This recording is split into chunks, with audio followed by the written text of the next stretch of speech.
otro programa más de Luz del Alma. Luz, luz, luz del alma. Soy una mujer que espera el alba, como todos ustedes.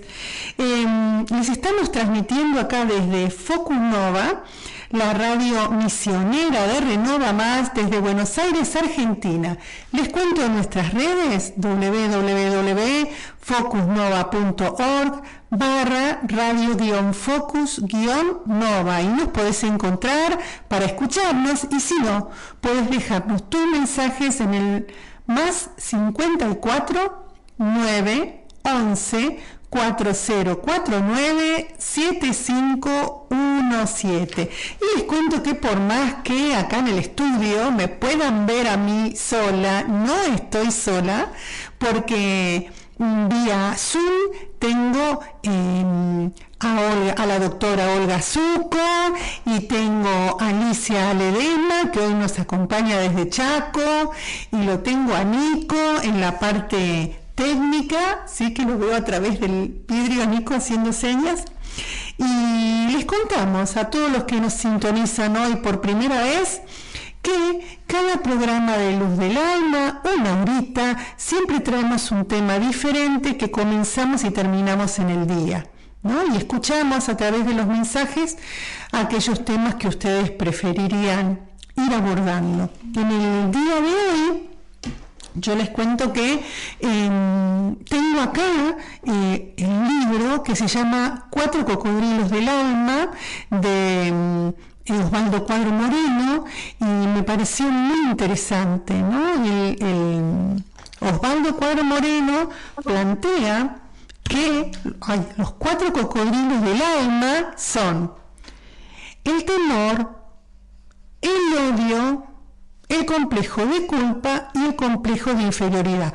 Obviamente no vamos a poder abordar los 4 hoy, ¿sí? Pero podríamos empezar de a poquito, ¿no? En diferentes programas, porque alguna vez hablamos del temor, sí, alguna vez hablamos de la ira, pero ¿qué nos dice en su libro Osvaldo Cuadro Moreno? Que estos 4, si se quiere, fantasmas, que él le puso cocodrilos, se interrelacionan entre ellos, se potencian entre ellos, pero si trabajamos algunos, despotenciamos todos.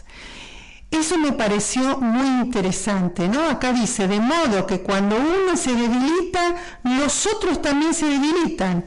Y cuando a alguno de ellos se le da más de comer, también los otros se engordan. Así que bueno, entonces, hoy se me ocurrió traerles esto de la inferioridad. ¿Por qué? Porque para colocarnos nosotros en ese sentimiento de inferioridad, también tenemos que estar poniendo a un otro en el lugar de la superioridad, ¿no es cierto? Y para esto, ¿a quién traje para que me acompañen a desenredar todo este tema? A la doctora Olga Zucco. Hola Olga, ¿te querés presentar? Queremos escuchar tu voz. Hola Silvia, buenas tardes a toda la audiencia. Mi nombre es la doctora Olga Zucco. Para mí es un placer estar en este espacio y bueno, vamos a ver si podemos aclarar un poquito el tema. Cuando vos me digas, Silvia, puedo comenzar con el mismo. Sí, no, va a ser una charla, Olga, va a ser una charla. Queremos escuchar la voz de Ali también. No puedo escucharte claramente. Hola Ali, ¿escuchás? Sí, hola, buenas tardes, contentísima de estar participando en este programa de hoy. Y qué tema, qué temón, siempre actual, ¿no, Olga? Totalmente. No solamente, ¿no es cierto?, dentro de una patología, sino que también se puede ver, o podemos observarlo, si queremos llamarlos así, en aquellas personas que funcionalmente, ¿no es cierto?, podemos decir que están en un estado de salud. Entonces nosotros vamos a tratar desde ese punto de vista, en aquellas personas, ¿no es cierto?, que funcionalmente o aparentemente están en ese estado de salud, pero que tienen una serie de dificultades en la comunicación con el otro, ¿no es cierto? Y también, ¿no es cierto?, la inserción de los distintos espacios donde ellos se movilizan. Bien. Entonces, Olga, ¿esto del complejo de inferioridad afecta cómo nos relacionamos con los otros? Totalmente, porque las personas que tienen este complejo de inferioridad que va muy de la manito, ¿no es cierto?, con el autoestima, con la autoestima, vemos nosotros que tienen una gran problemática en cuanto a la comunicación con el otro y en cuanto, ¿no es cierto?, a poder realizar sus propios proyectos. Pero hay que tener en cuenta, ¿no es cierto?, que una cosa es el complejo de inferioridad en sí y otra cosa cómo se manifiesta o cómo lo padece una persona el complejo de inferioridad.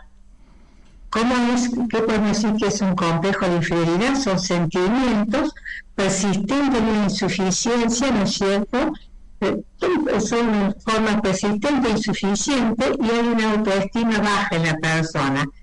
¿Y qué es padecer un complejo de inferioridad? Que va también muy de la manito, según algunos psicólogos, con el complejo de superioridad, porque si empezamos a cargar también el complejo de superioridad para algunos psicólogos, hay una base de este complejo de inferioridad.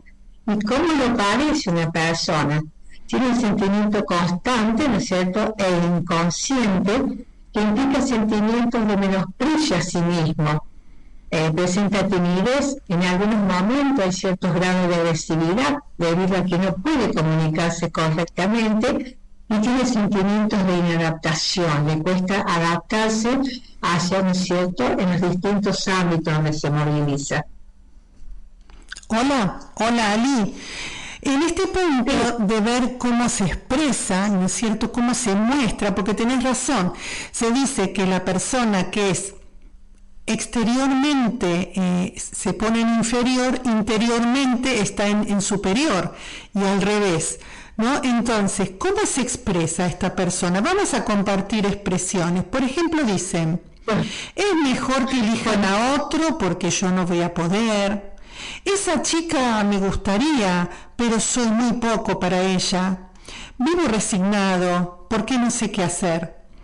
Yo sabía más, pero le dejé el lugar. Las manifestaciones más comunes de esto, ¿no es cierto?, es el retraimiento social. O sea, la persona trata, ¿no es cierto?, de aislarse, socialmente no trata, ¿no es cierto?, trata de evitar todo lo que es las relaciones sociales. También me presenta una gran inseguridad en cuanto a la toma de decisiones, en cuanto a lo que él desea. También va a eludir esas distintas situaciones de competencia que se pueden presentar en el trabajo, en una profesión, etcétera.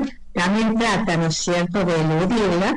Tiene una sensibilidad extrema, una gran vulnerabilidad, ¿no es cierto?, una persona que es muy factible a ser herida ante pequeñas situaciones.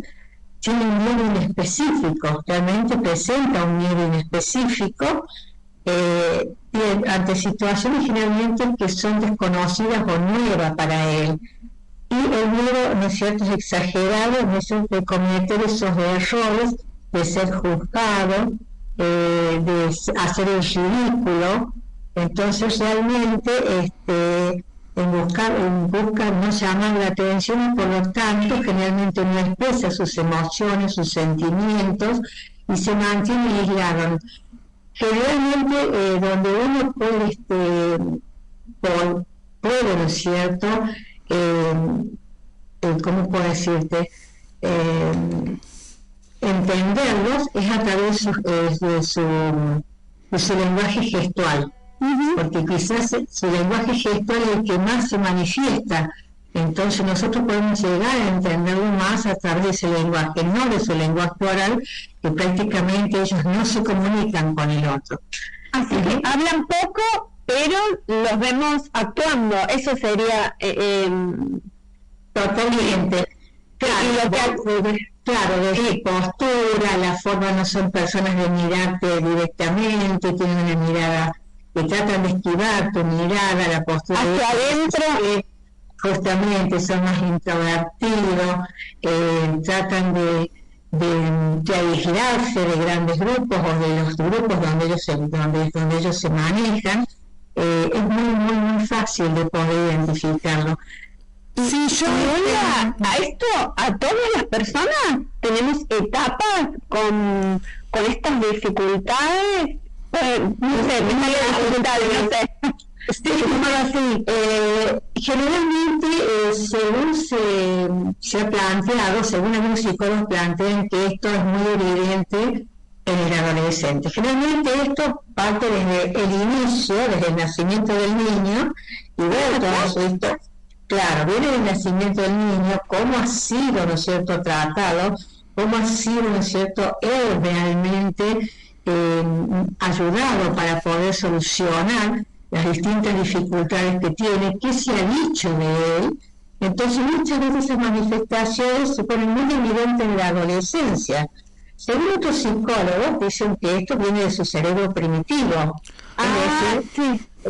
Claro, porque en realidad tenían que manejarse en grupo y siempre, ¿no es cierto?, cumplir con el que realmente, con todas las, digamos, las órdenes que daba el que estaba a cargo de ese grupo. Eso tiene una razón, porque ellos solos no podían subsistir, porque tenían que salir de sus cavernas y poder alimentarse, pero tenían que hacer frente a grandes animales, entonces solo no podían hacerlo. Sí, gracias, Olga. ¿Y vos qué pensás de todo esto que venís escuchando, Silvia? Y a mí me lleva un poquito a pensar en esto de cómo nos afecta la mirada del otro, ¿no?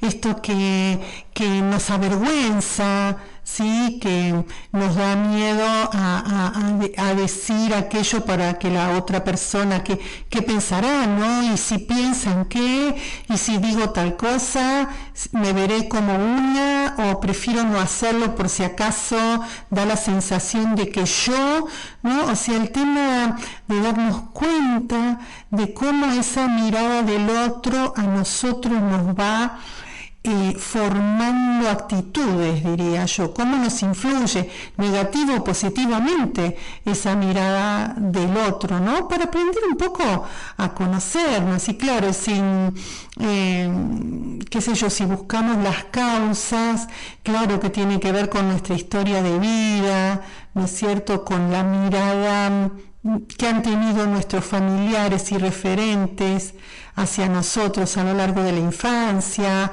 o de la propia mirada que nosotros tenemos respecto de nosotros. No es como que si yo fuera un gatito que me miro al espejo, pero veo un ratón, o soy un gatito que me miro frente al espejo y veo un león, pero verdaderamente soy un gatito. Ahora, si soy un gatito y voy a actuar como león, y voy a salir lastimada, y si voy a ser un gatito y voy a actuar como ratón, y bueno, no voy a estar expresando mi verdadera naturaleza ni mis verdaderos dones, ¿no es cierto? Sí. Yo puedo contestarle mucho a Silvia porque no la escucho bien, pero a mí sí me gustaría hablarte un poquito, que la Biblia ya habla de estos complejos. Mira, ya estaban. Sí, o sea, yo que soy católica apostólica, uso la Biblia, que es, ¿no es cierto?, la latinoamericana, y vemos nosotros que dice que desde el punto de vista espiritual o religioso, la Biblia nos permite conocer por qué el peligro de este complejo de inferioridad. Y dice, es peligroso, dice. ¿Por qué es peligroso? Porque quedas atrapado en lo que las demás personas piensan de ti y no tienes la libertad de ser tú mismo. Tampoco la confianza o la valentía de hacer las cosas que Dios te ha dado para hacer. Este complejo de inferioridad, que dice, hace que salga de la libertad que está en Cristo mismo. O sea, pierde la libertad que Cristo te da.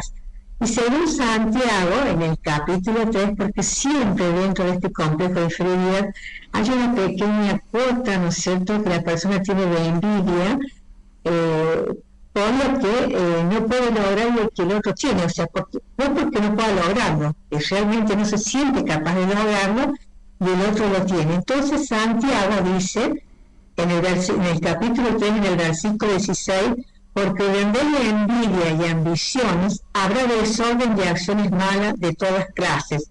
Los complejos de inferioridad y superioridad han sido causa de todo tipo de males en este mundo desde el principio de los tiempos.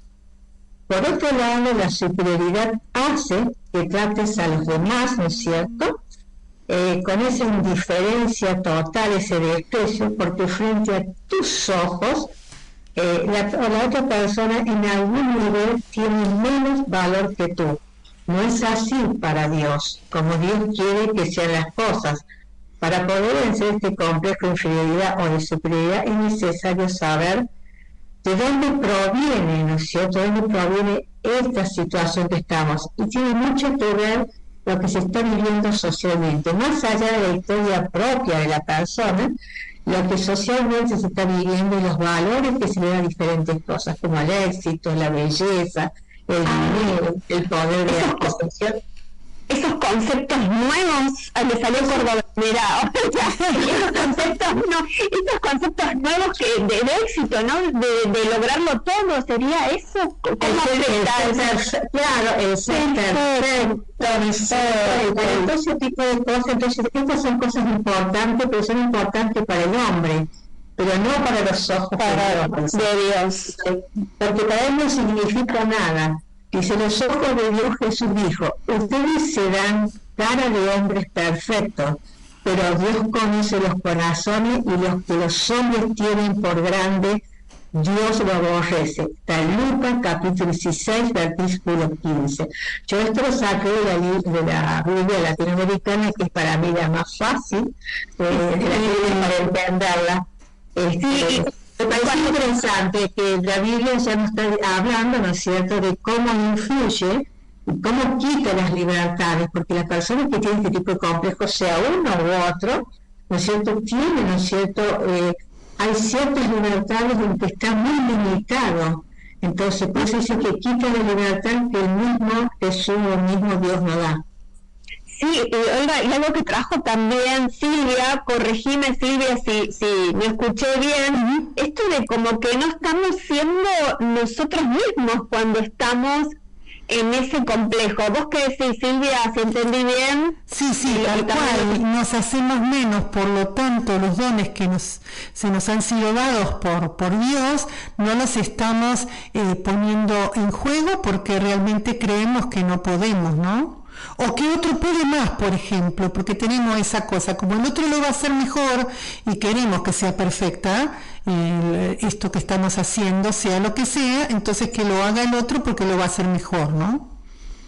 ¿Estamos comparándonos entonces también? Sí, totalmente. Sí. Siempre, ¿no es cierto?, la persona que tiene ese complejo de inferioridad se compara con el otro. Por eso dice que uno, ¿no es cierto?, de las, digamos, herramientas que tiene que utilizar esta persona para poder salir, es realmente trabajar sobre ese, ¿qué me estoy diciendo a mí con eso? Ese diálogo interno. El diálogo interno. Claro, ese autoconocimiento propio, ¿no es cierto?, que tiene que tener la persona, tratar de ser una persona asertiva, tratar de llegar a esa autorrealización, porque toda persona tiene, ¿no es cierto? Estoy anotando, Olga, autorrealización. ¿Sabés qué, Olga? Te cuento que generalmente en todos los programas se hace hincapié de esto de la importancia de conocernos a nosotros mismos, del autoconocimiento, ¿no, Silvia? Que siempre lo traemos como un tip. Sí, tal cual. Y yo te sumaría otra cosa más. Hay que ser sumamente humilde para reconocer aquello que sí puedo sin orgullo y aquello que no puedo sin culpa.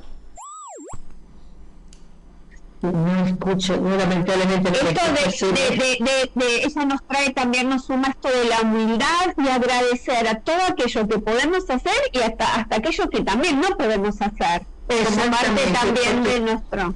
Porque cada persona tiene determinadas cualidades, lo que pasa es que tiene que, ¿no es cierto?, hacer ese autoconocimiento y saber cuáles son sus cualidades. Y eso se ve mucho, ¿no es cierto?, en lo que es la inteligencia múltiple, porque no todos somos buenos para algo, sino es para otra cosa. Algunos somos buenos para la música, otros para la pintura, otros para el deporte.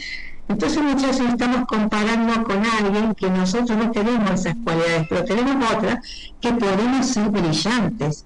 Entonces es muy importante por eso el autoconocimiento para poder llegar a esa autorrealización. Y el agradecimiento, como dice Silvia, agradecer por lo que uno tiene y no mirar lo que no tiene, que eso es una clave para salir adelante y empezar, ¿no es cierto?, a trabajar sobre nuestra propia persona.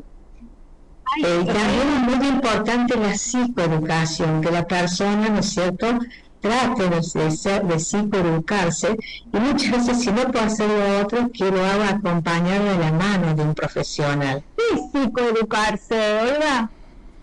Y la persona psicoeducada, ¿no es cierto?, es aquella persona que, bueno, uno puede tener, ¿no es cierto?, la amplitud de poder tener conocimiento de lo que él está padeciendo, pedirnos tanto en bibliografía como en un profesional, en distintos medios, a través de la lectura, a través de muchos medios, ¿no es cierto?, buscar qué es lo que le pasa, qué está padeciendo, es decir, conocer lo que me está pasando para saber cómo voy a poder trabajar sobre esa problemática. Eso es psicoeducarse.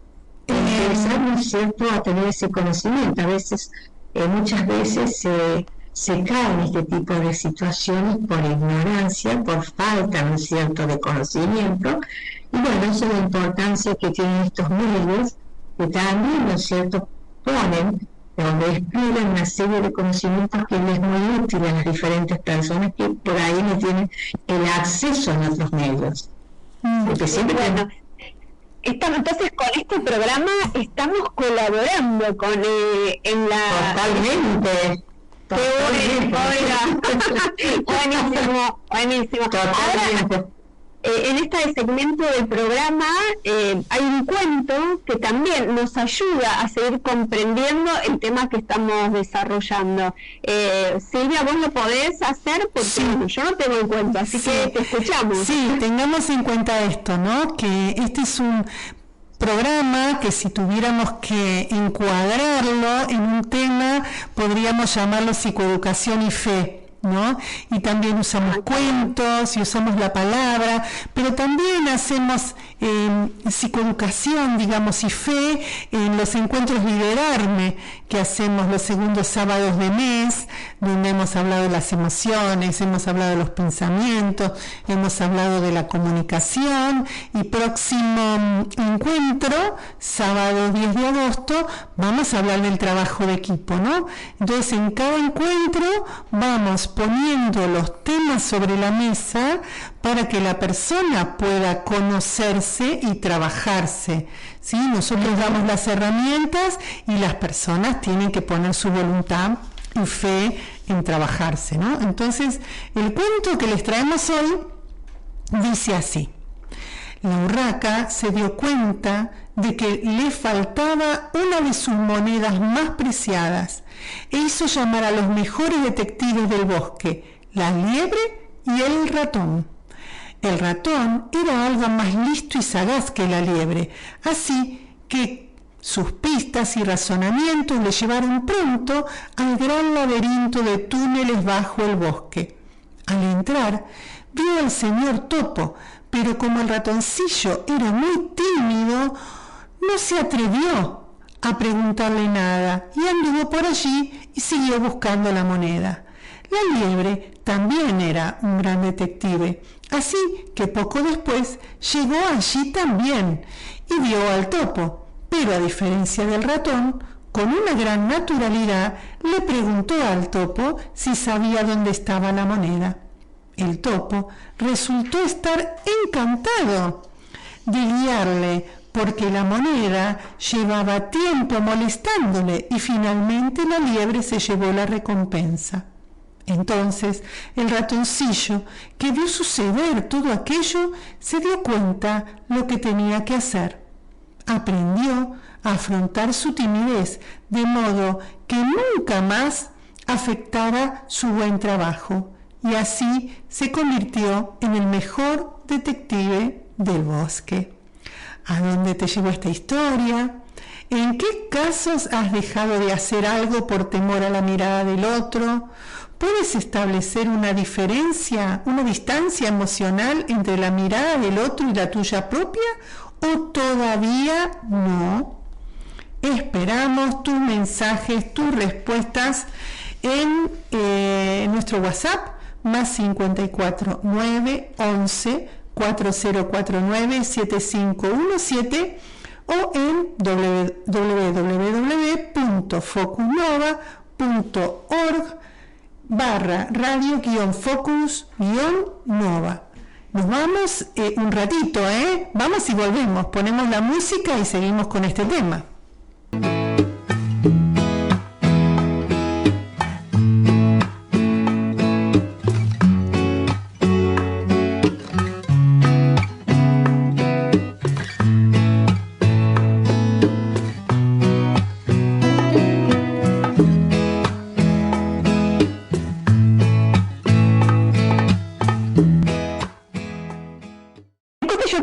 Hola, ya volvimos, estamos en Luz del Alma, el segundo bloque, ¿sí? Seguimos charlando con la doctora Olga Zucco y con Alicia, que nos está acompañando desde Chaco. Habíamos dejado un cuentito en el primer bloque para ahora ponerlo en diálogo entre todos nosotros, los oyentes que nos están escuchando por WhatsApp. Por ejemplo, Gladys nos dice: muchas veces he dejado de hacer o decir por no sobreponerme a la mirada de los demás. Es muy fuerte en mí el temor al ridículo, y cuando lo he intentado, muy pocas veces fue muy difícil y estresante, pero también tengo eso del perfeccionismo y creo que lo voy a hacer mal, a decir mal, entonces el afrontar la situación se convierte en un laberinto del cual no salgo. Wow, gracias Gladys por compartir, porque nos permite entender un poquito más esto, ¿no? Y entenderlo si no lo vivimos, y si no, darnos cuenta por de pronto, ¿no? Si es algo que estamos viviendo nosotros también. Hola chicas, ¿están? Sí, acá estamos. Bien, ustedes me dicen cuando leo algún mensaje más. Mira, yo le quería contar a Olga lo que recién compartiste de Gladys, que ella traía como esto del perfeccionismo y cómo eso también la bota, es algo para tener en cuenta, para trabajar esto del perfeccionismo. Sí, está dentro de una de las características de la persona, claro. Es uno de los ítems de que está, digamos, que también se caracteriza por ser perfeccionista, y por esa razón, ¿no es cierto?, no llega a la realización o a exponer, ¿no es cierto?, lo que realmente quiere. Entonces, eso también debe trabajarlo, está dentro de ese complejo de inferioridad. Si no es perfecto, no lo voy a hacer. O si no me sale perfecto, no lo voy a exponer. Entonces, siempre están en esa pequeña burbuja, y de ahí no salen. Y realmente todo, ¿no es cierto?, uno tiene que tener en cuenta que el perfeccionismo no existe, sino que todo se puede mejorar, es mejorable.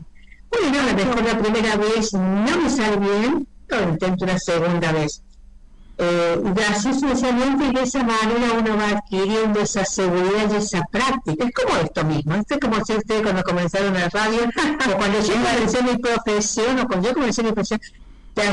decir, bueno, tengo que hacer, y bueno, después se va dando cuenta que va adquiriendo la experiencia y que va mejorando paulatinamente. Bueno, eso es lo que estas personas no pueden todavía elaborar como normal, tiene que ser perfecto.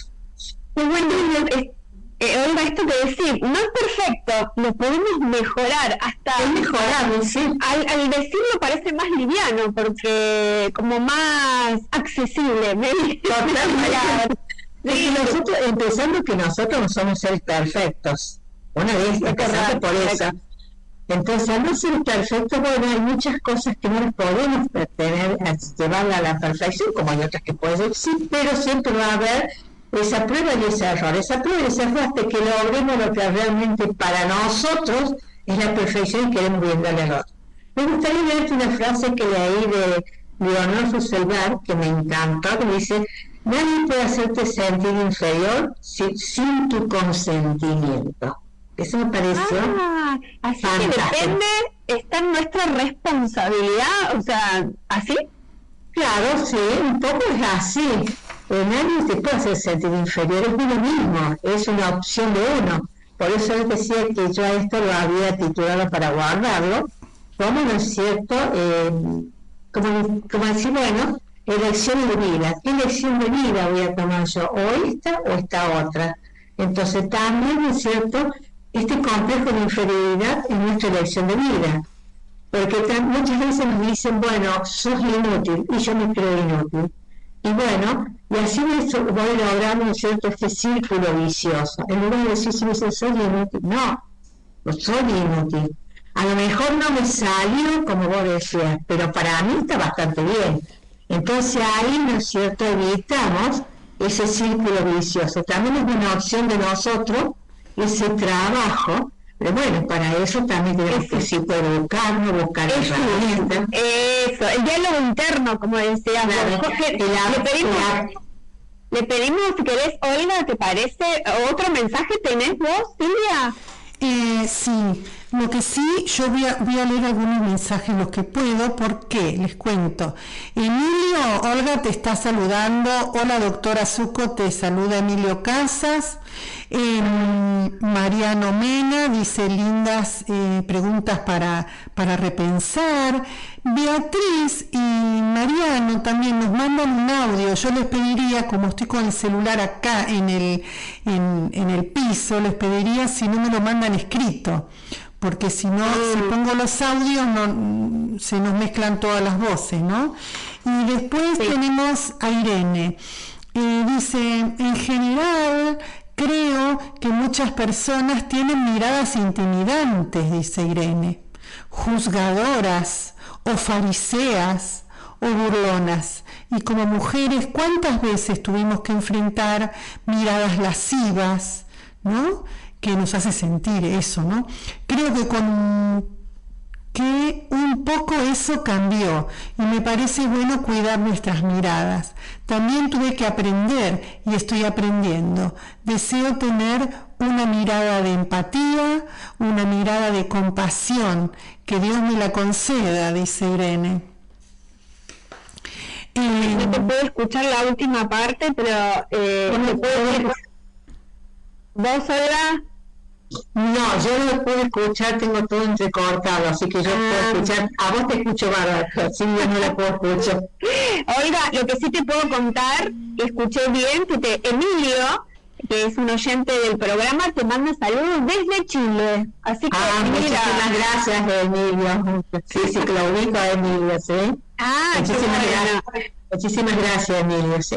Perdón, Silvi, escuché pero no todo, así que no sé si querés.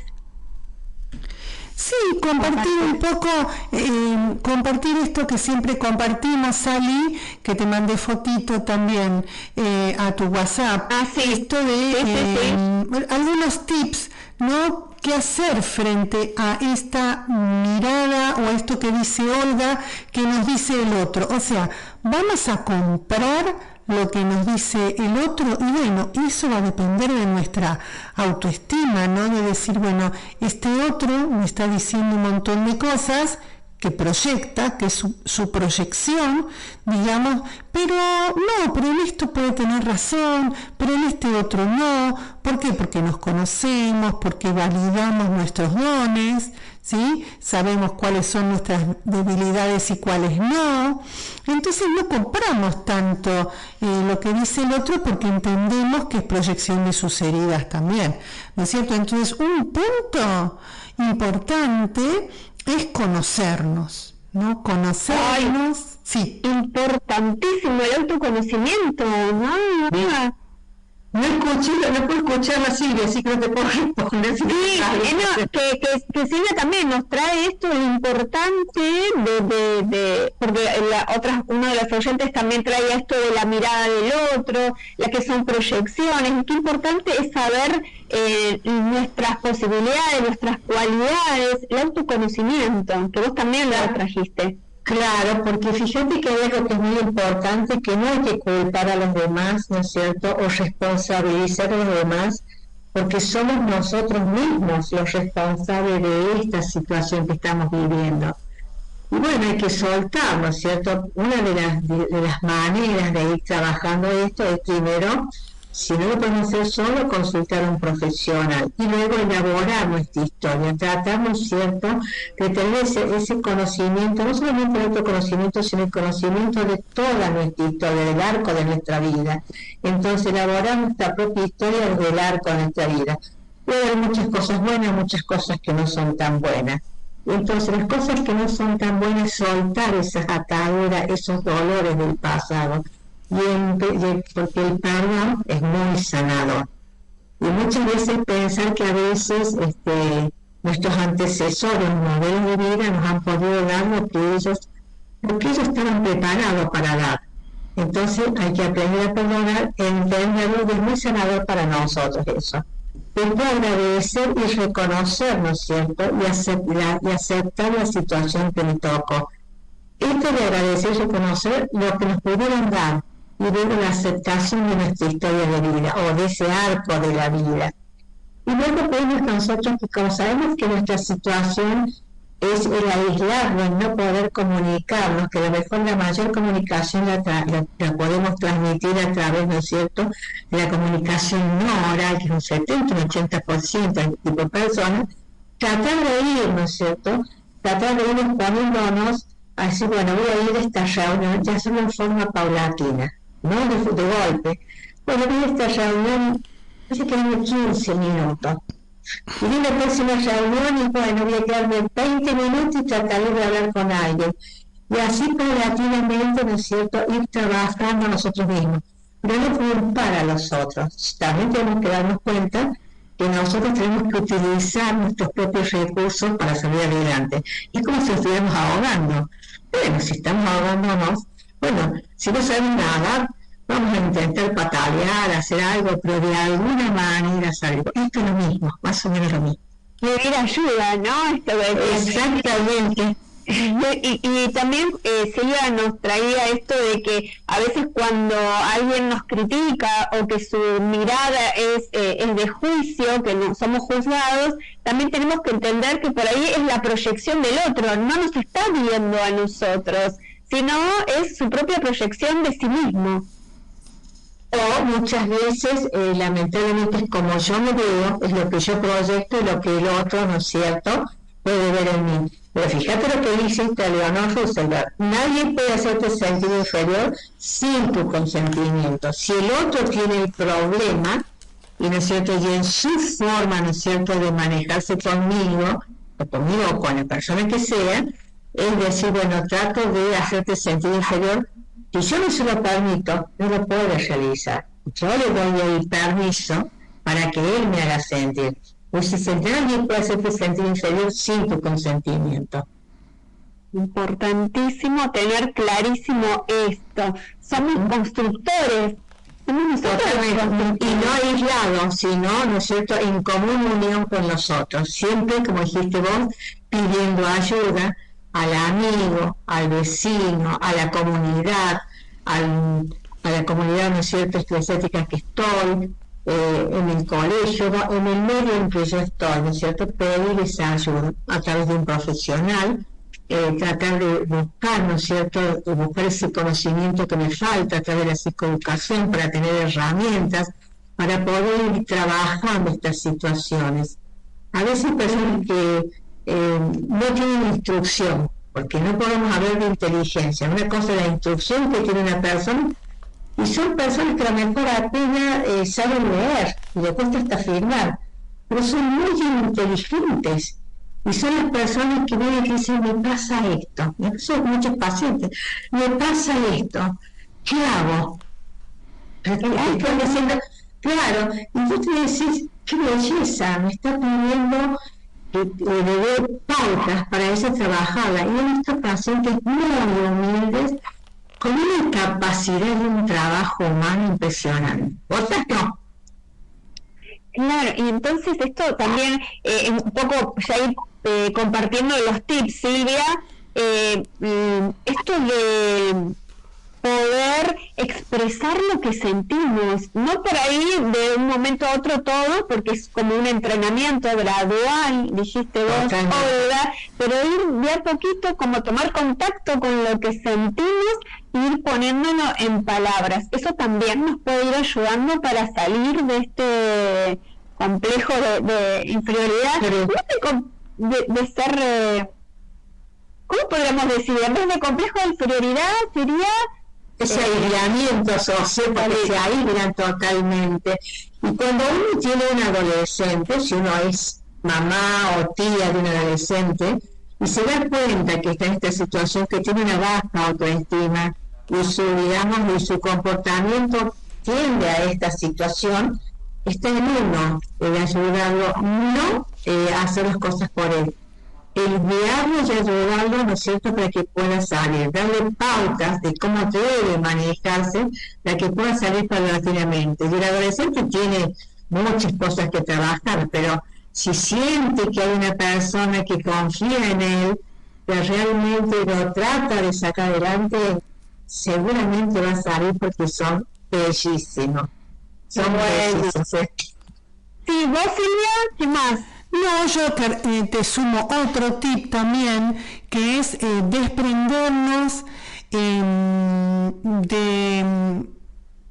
de lo que no queremos seguir llevando con nosotros, ¿no? Desprendernos de las etiquetas que nos han puesto, ¿no es cierto? Esto requiere también de un trabajo profundo en nosotros mismos, quizás también de tener un grupo de contención emocional donde podamos expresar, ¿no es cierto? Muchas veces se descubre que hay ideas acerca de uno mismo que llevamos desde hace mucho tiempo y que las queremos dejar de llevar, ¿sí? Ya tomamos la autoconciencia y estamos poniendo la voluntad en eso porque queremos dejar de llevar una carga que no es nuestra. Yo digo que nos las han dado y nosotros la hemos aceptado, ¿no? Pero que podemos con voluntad y autoconciencia, con fe y razón, soltar esas mochilas, ¿no? Eso, como dijo Olga, ¿no? Esto de soltar mochilas, etiquetas que nos cuenta Silvia, esto de resignificar nuestra historia y que eso depende de nosotros. Totalmente, depende de la persona en sí, ¿no es cierto? Y también del entorno, tiene mucho que ver. El entorno que es donde está la persona, los medios que tiene la persona, porque también hay que considerar que muchas personas a veces si no tienen sus necesidades básicas insatisfechas, que no están, ¿no es cierto?, en un nivel que a lo mejor no tienen lo básico para vivir, es muy difícil. Pueden estar padeciendo este complejo de inferioridad justamente por las carencias que existen. Entonces para ellos es muy difícil, entonces hay que considerar muchas situaciones en donde la persona se moviliza. En cambio, aquella persona que tiene sus necesidades básicas satisfechas, entonces es mucho más fácil, ¿no es cierto?, poder trabajar con ella. En las anteriores, nosotros lo primero que hacer antes que su complejo de inferioridad, su autoestima, tenemos que tratar de ver cómo logramos que estas personas lleguen a tener sus necesidades básicas satisfechas para recién ahí comenzar a trabajar su problemática. Entonces muchas veces depende de nosotros, pero también depende, ¿no es cierto?, del medio en donde la persona se está desenvolviendo, y claro, pero está el contexto de está movilizando. Hay muchas situaciones que hay que tener en cuenta, ¿no? Sí. ¿Algo más, Silvia? No, esto de también de poder aceptar la crítica del otro, ¿no? Como una cosa del otro, ¿no? Y si el otro tiene una mirada negativa a nosotros, y bueno, lo que podamos aprender de eso, lo que podamos, por ejemplo, si el otro nos dice algo que nos afecta, bueno, por ahí encontramos algo para trabajar, nosotros, ¿no? Pero si lo que nos dice el otro, ¿sí? Esa crítica que el otro nos hace no nos afecta, bueno, es un tema de la otra persona, ¿no? Pero aceptar la crítica porque nos puede servir también para mejorar algo nuestro. Sí, aceptar la crítica como una posibilidad de crecimiento, exacto, no de desvalorización. Puede ser también así, Olga, ¿qué te parece? Como un tips para tener en cuenta. Claro, muchas veces también la persona tiene, ¿no es cierto?, que aprender, ¿no es cierto?, no a oír, sino a escuchar. Y a lo mejor no es crítica, simplemente le está diciendo determinadas situaciones no son correctas, o esta situación, como vos la estás llevando adelante, no es correcta. Y la persona lo toma como crítica, pero no es crítica. Realmente es, ¿no es cierto?, un llamado de atención para decirle, bueno, mira, podés hacerlo, pero hay otra manera de realizarlo. Entonces también hay que ver, ¿no es cierto?, cómo la otra persona también, ¿no es cierto?, interpreta nuestra,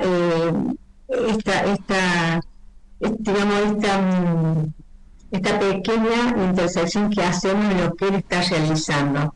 A veces no le gusta, entonces lo toma como crítica, y no es crítica realmente, es una ayuda para ellos. Y sí, bueno, pero si es una crítica en sí, bueno, es un problema de la otra persona. Si es una crítica maliciosa, digamos, no con una finalidad para mejorar, porque en realidad la crítica no es para mejorar, sino realmente uno cuando quiere ayudar a una persona dice, ¿qué parece? Desde mi punto de vista, y no, esto es así. Entonces, ver si la otra persona, ¿no es cierto?, me escucha, pero no me oye. O sea, cuando me escucha, puede tomar esta sugerencia en mí. Ahora, cuando uno lo critica, es algo que va con la finalidad de herir. Entonces, uno permite o no que nos hieran. Eso no está en nosotros. Y ver, ¿no es cierto?, cuáles son las herramientas que puedo utilizar. O neutralizar ¿no es cierto?, esa situación con ella, o muchas veces cuando es repetitivo esto, poner cierta distancia para que no me afecte. Eso depende cómo se presenta esta situación y cómo la maneja el otro y cómo la manejo yo. Ay, otra vez volvés a poner como entre comillas, resaltando qué importante es nuestro autoconocimiento, nuestro diálogo interno, nosotros somos responsables de esto que estamos viviendo. Qué importante esto. Gracias. Por eso te digo que yo a esto le puse elección en vida. Todo en la vida es una elección. Nosotros elegimos. O me quedo acá, o hago algo para salir de acá y crecer. El resto, siempre en la vida, bueno, como dice en la viña del Señor, siempre hay cosas buenas y cosas que no son tan buenas. Bueno, uno tiene que saber por dónde va a ir caminando. Entonces, bueno, lo otro dejárselo para el Señor. Pero no para... Entonces, muchas veces no nos queda otra cosa que decir, bueno, lo dejo en manos de Dios, pero yo le pongo una distancia para preservarme yo. Entonces, uno es artífice de su propia vida. Sí, importantísimo. Silvia, vos. Sí, yo vamos a cada una ir cerrando porque estamos en los últimos minutitos, ¿no? Yo quisiera colocar esto de que todos somos importantes, ¿no es cierto? Y que cada hombre vino al mundo con una misión, ¿no? Una misión propia dada por Dios.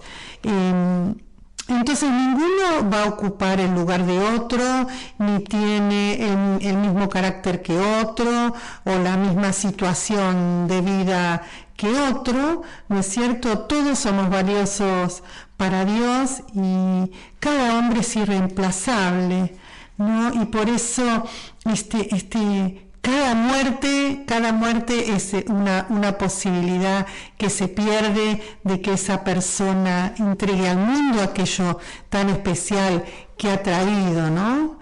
Y otra cosa es, bueno, ¿dónde vamos a poner nuestra confianza? ¿Dónde vamos a cimentar esa autoestima sana que tenemos que tener? ¿Sobre la roca, que es Jesús, o sobre arena, ¿no? Que puede ser llevada por los vientos, que puede ser arrastrada, que se puede remover, no se puede construir sobre la arena, así que construyamos siempre sobre la roca que es nuestro Maestro Jesús. Que así sea, así. Muchas gracias, Olga, un tema para hablar mucho más todavía. Muchísimas gracias a vos, muchísimas gracias, Alicia, por tu forma de ser, por hacerme sentir tan cómodo. Bueno, no pude escucharla muy bien en mi compañera. Bueno, pero bueno. Silvia. Lo hacemos con señas. Bien, pero sé que Silvia es una genio, porque yo estuve de alumna de ella en el quinto nivel. Sí, estuve en el quinto nivel de la red, estuve en alguna de ellas, una genia. Muchísimas gracias por tener el honor de estar en este espacio tan lindo, chicas. Hermoso espacio. Gracias, Silvia, gracias, Olga. Gracias a toda Luz del Alma. Hasta el próximo miércoles. Hasta el próximo miércoles, sí. Chao, chao.